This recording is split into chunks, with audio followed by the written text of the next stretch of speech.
हाउलो जम्मा सेवा रो अनि नमस्ते म उमेश राई फुटलन्डेको आमा हो कि बोल्दैछु अहिले चाहिँ म धरानमा आफ्नै स्वयंकुटको निजी घरमा बसेर चाहिँ भिडियो बनाउँदैछु अनि तपाईहरुले मेरो हातमा हौ यसले त झपक्कै दल्ले ना दल्ले पिरो ना पिरो रातो ना रातो आकाबारे खोर्सानी देखायो जस्तो लाग्दै होला कि हुनु त मलाई पनि आकाबारे खोर्सानी जस्तै पो लाग्दैछ तर त्यस्तो केही पनि हैन यो चाहिँ फुल भन्छ के फुला फ्लावर यो चाहिँ मैले चाहिँ कहाँबाट ल्याएको बिउ भन्दाखेरि चाहिँ कार्यक्रमको लागि उता छिमेकी देश उता भारतमा जाँदा भारतको पनि उता सिक्किम कि दार्जिलिङ भन्ने ठाउँमा कार्यक्रम खोयङ नाच्नु काउलीबुरी सम्धिनी रमा जाँदाखेरि चाहिँ एउटा होटेलमा बसेको कि आमा झपक्कै फलिरहेको देखे गमलामा अन्त यो त दल्ले खोर्सानी हैन भनेको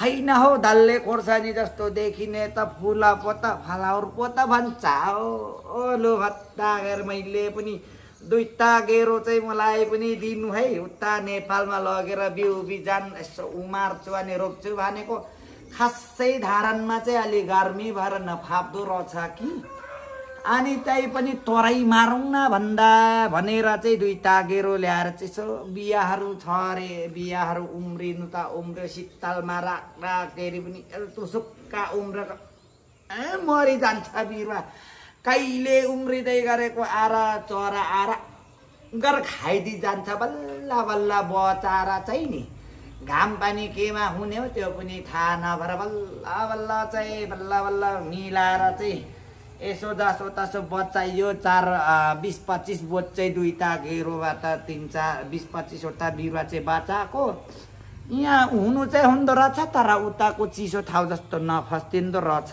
कि क्यामेरा बहिनीबाट मुखैमा हालिदेऊ क्यामेरा मोबाइल पनि विधि नजिक ल्याउँछ अनि त्यसरी ल्याएको यो दुःख गरेर ल्याएको फल्नु चाहिँ राम्रै देखेको छ होला हेर्दाखेरि पनि ठ्याक्कै आकाबारे जस्तै बास्ना पनि आउँछ भन्नुहुन्छ आमाले त अस्ति तराई पनि मार्नु भयो चालीकाती चाहिँ खान्छु है भन्दै कुमेमाले तराई मारेको रे पिरो पनि छ भन्नुहुन्छ तर यो चाहिँ ठ्याक्कै फुल हो मैले गमलामा रोपेको 2-4 जनालाई त बिउ पनि दिपथाको मारि गयौँ है बिरुवा मारि गयो भन्छन् अब हामीले चाहिँ बल्ल दुःख गरेर चाहिँ 4-5 वटा गमलामा चाहिँ हुर्कायौँ बढायौँ अहिले यस्तो सिक्किम दार्जिलिङको जस्तो नङ नफस्टे पनि यतिको हेर्न लायकको चाहिँ भएको छ खुसी लागेको छ ल बधाई छ तिमी खोर्सानी फुल यसको फेरि नाम पनि थाहा छैन हौ ठ्याक्कै देख्दा आकाबारे राउला गमलामै फलाएको भन्छ तिम्रा टाउको आकाबारे गमलामा फलाउँछ यो त फुल हो भन्छु छिमेकीहरू हौ एक मुठी देऊ न कति खोर्सानी फलाएको भन्छ भन्दै देखाइदिन्छु कि यो खोर्सानी त्यस्तो केही हैन फुल मात्रै हो यो चाहिँ सिक्किम दार्जिलिङको चिनो हो म त एकदम आजै पनि सोच्दैछु यो 2-4 वटा चाहिँ टिपेर चाहिँ बिउ राखौँ कि भनेको हौ यो हातमा पक्रेर मात्रै ठुलो कुरा गर्छ भनेर नसोचौँ है अरू अन्त ठाउँ पनि थुप्रो मैले घरको त वरिपरि उता देखाइदिउँ न उता त्यो सबै त्यसकै साथीभाइहरू हो तिनीहरू चाहिँ घाममा भर पेलेक्कै भइगयो घामले के मान्छ त मान्छे त हप्याक हुँदैछौँ धन्न यो खोर्सानी फुलले पनि थामेको छ ल अब यस्तो रहेछ कि अब बोट बिरुवालाई पनि है सुहाउँदो हावापानी चाहिने उता लेखकोतिर बिरुवाहरू यता बेसीतिर ल्याएर रोप्दाखेरि भइजान्छन् बिरुवाहरू पनि त्यस्तै त हो नि यो सिक्किम दार्जिलिङ भन्नेको त बेसरी जाडो नि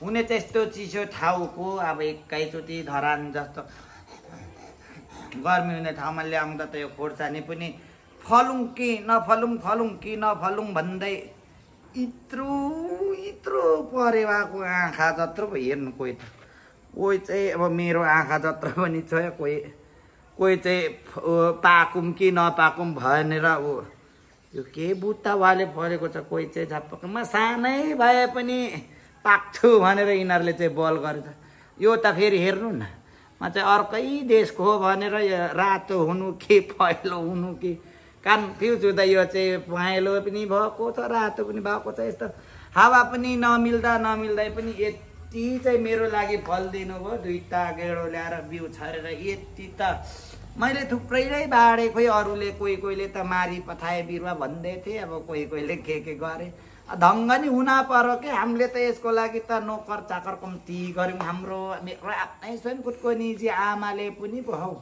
कतिचोटि किरा मारिदिए कि किरा पनि स्याउ लाग्दो रहेछ अरे। अनि आमाले कतिचोटि चाहिँ दबाईहरू हाने भन्दै हुनुहुन्थ्यो। अनि बल्ल यति भएको छ। अब यस फेरि त्यो फल्नु त फल्छ कि पहेँलो रातो हुन्छ कि हुँदैन। सुरुमा त यस्तै नि हौ निलो घरि निलो हुन्छ। खोर्सानी देखेर र मेरो त थुक पनि बाहिरै उछिटी गएको छ। अनि त्यही भएर गाँजो साइड बोल्दैछ। हाम्रो क्यामेरामा बस्दै बहिनीलाई भुइँचालोले हल्ला गारेर हल्लाउँदैछ।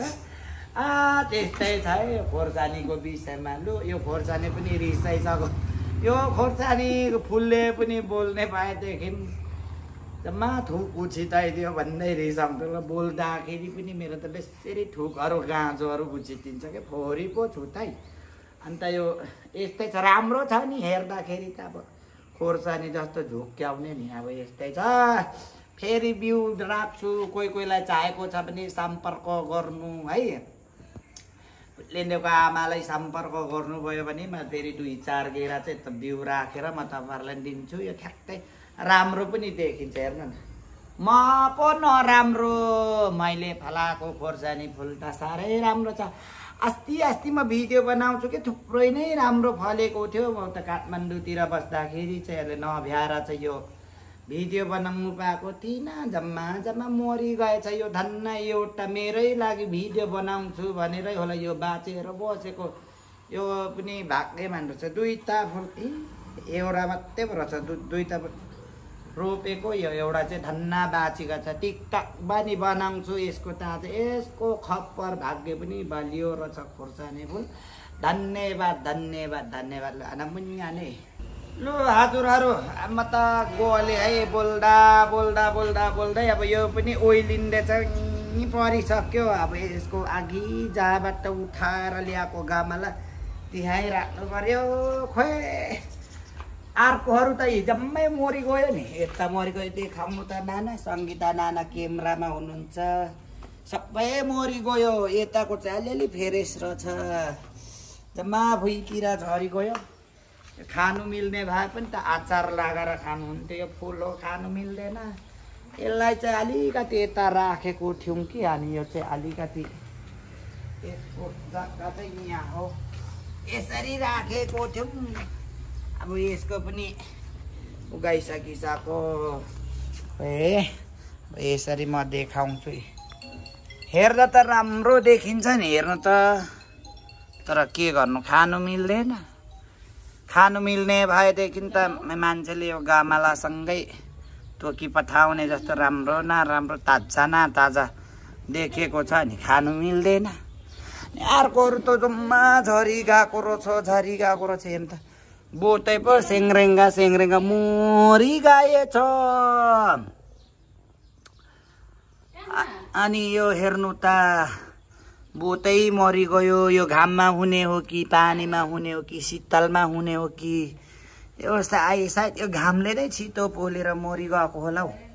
जम्मा भुइँतिर झरी गएछ नि। जम्मा भुइँतिर जम्मा खोर्सानी फुल त भुइँतिर कि अरू फुलको छेउमा मलाई राखो भनेर रिसायो कि नि। अब त्यसरी त नरिसाउनु पर्ने। रिसाकै हो भने पनि रिसाउ है खोर्सानी फुल। कसरी पो फकाउनु मलाई त आउँदैन है। यस्तै छ है। हजुरहरूलाई पनि चाहियो भने सम्पर्क गर्नु। यस्तै यसको नामै मैले त राख्दै गएँ है खोर्सानी फुल। यो मात्रै ताजा न ताजा फ्रेस न फ्रेस भएको छ। यसको चाहिँ यो फुलसँग लप परेर हो कि किन कति राम्रो। त चाहिँ कहिले पो रातो हुन्छस्। अहिलेसम्म त के गर्दैछ त यताकोहरू जम्मा पाकेर त रातो भएको छ कर्याम कर्याम खाउँ जस्तो भएको छ यी ठ्याक्कै खोर्सानी कसले भन्छ अरे यो खोर्सानी होइन भनेर ठ्याक्कै खोर्सानी हो त्यही भएर यसको नामै मैले खोर्सानी फुल राखिदिएको लु तपाईँहरूलाई कस्तो लाग्यो आजको खोर्सानी फुलवाला भलक हजुरहरूले मन पर्यो भने यस्तो बिरुवा चाहियो भने लिन्दिया आमालाई सम्झिनु होला उमेश राईलाई सम्झिनु होला यो चाहिँ अब सक्यो यो खोर्सानी नै सक्यो अनि हाम्रो क्यामेरामा हुनुहुन्थ्यो उहाँ यो भेट्टेङ सेवा नमस्कार खोर्सानी अब त यसको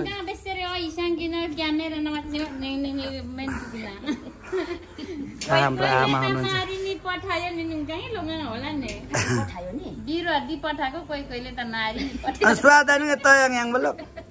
ल अर्को भ्लगमा फेरि भेट्ने छु by by like comment share गर्नु होला धन्यवाद बाई बाई सबैलाई